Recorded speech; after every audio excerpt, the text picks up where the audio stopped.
Hi, and welcome to my channel, The Organised Mum Lifestyle.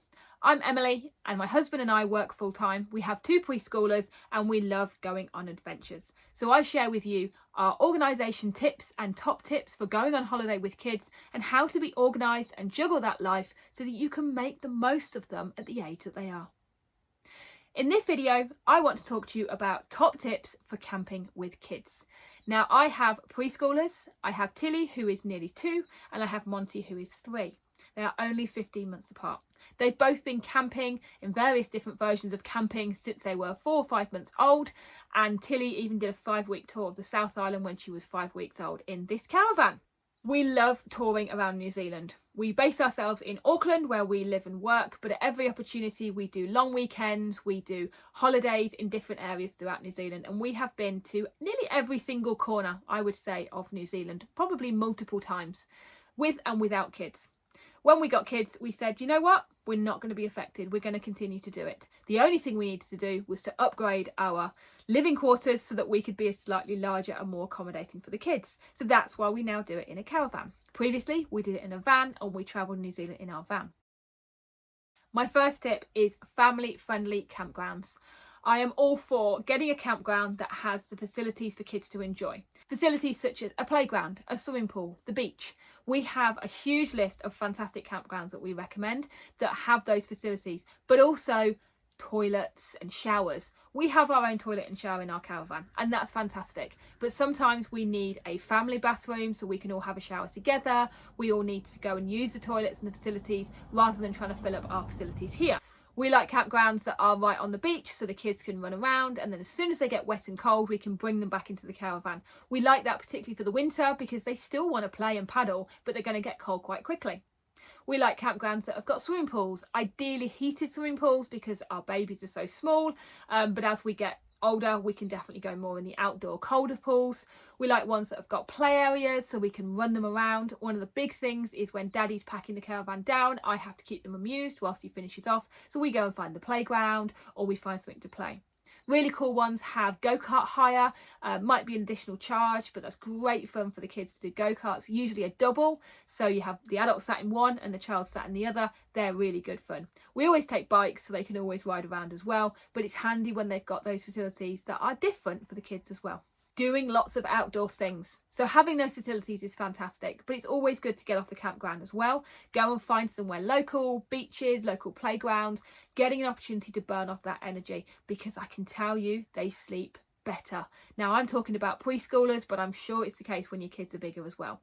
Bring their bikes, bring some outdoor toys. The best thing we do is we bring a bag of beach toys, which are diggers, buckets, spades, and even if it's sitting and playing in the sand outside the caravan or in a pile of mud, they're very, very happy. We'll often take them to the beach and we'll take all the sand, the buckets, and it's fantastic. They have a great time. They play around outdoors. If it's a bit colder, they wrap up warm. If it's summer, we put a hat on and a sun cream, and they have a great time. And who needs all these posh activities when you've got all outdoor space for them to play in? As well as outdoor toys, bring familiar toys. Toys that your children like and that they tend to need or they rely on quite a lot. I put this on my packing list. I refer to this in my previous video. I'll link to it below. And I often have favourite books that the kids need before bed, or particular toys that they like to have, particularly if it's raining or they just need some downtime when we're inside the caravan. I've got a big box of toys. Now, some toys I keep in the caravan. They stay here and the kids think it's great. We go away every 2 to 3 weeks, so the kids see these toys that they've forgotten they got because they live in the caravan. So it's toy rotation. We also have toys that we keep in the car for the car journeys, those car journeys where you get stuck in traffic and you really wished you had some toys and books for the kids to play with. So familiar toys are a really good way of keeping them entertained, whatever the weather and whatever the reason. Comfortable sleeping arrangements. Make sure they have their own space, whether that's a bed or a travel cot. One of the cool things we've got for Tilly, and we used it for Monty, is a side access cot. So it means it can go on the bunk bed in the caravan, but it also means that she's safely zipped up inside. Now, she's coming up for 2, so she's probably going to move out of this quite soon, but it's been fantastic. It's all she's ever known in the caravan since she was 4 months old, and she thinks it's fantastic. It's her safe space. She can be cozy and keep her toys in there, and we don't let Monty go in there. Same thing, Monty has his own bed with a side protector to stop him rolling out, just a standard one that you'd use on any bed. That's his space, and Tilly's not allowed on his bed. We also bring their blankets, their favourite dummies. So again, that's something that I put on my to-do list when we're packing. A really key one for small children is to maintain those routines. I know being on holiday is great. You can stay up a little bit later, you can get up later, but the kids don't know that. And we go away so often that we try and keep the routine. So bedtime, 7:30, we tend to do a shower. We tend to follow the same routine as much as possible. Maybe one night we might let them stay up a little bit later, and as they're getting older, we're doing that.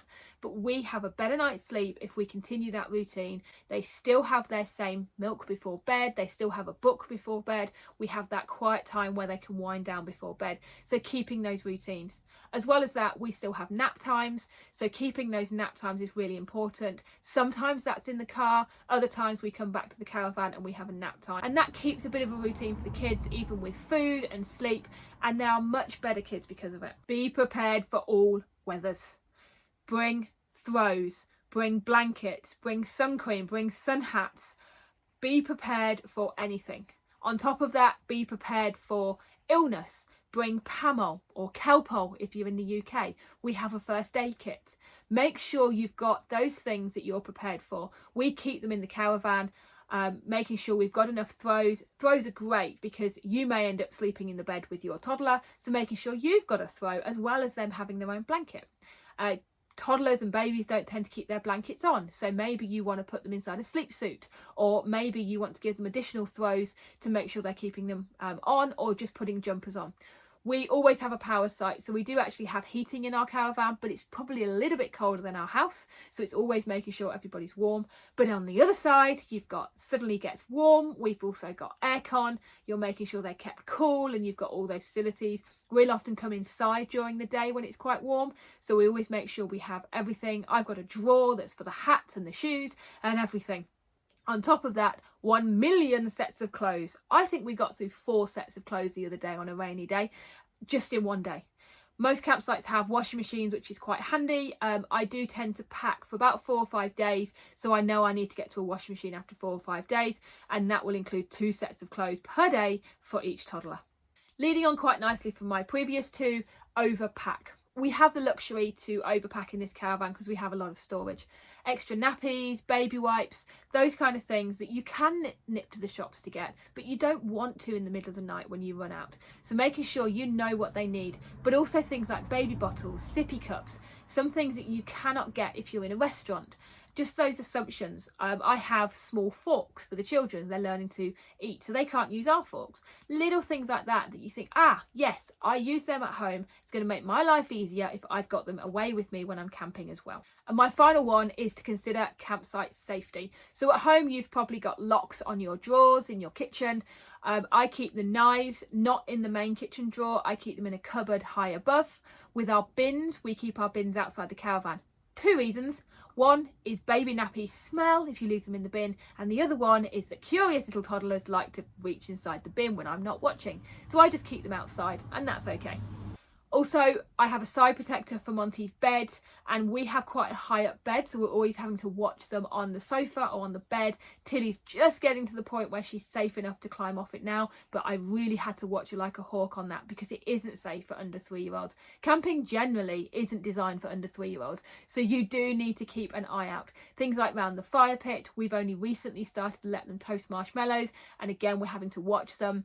And when you're out and about on swimming pools, it's impossible to even think about trying to film any footage with children near a pool because you're having to keep them at arm's length the whole entire time.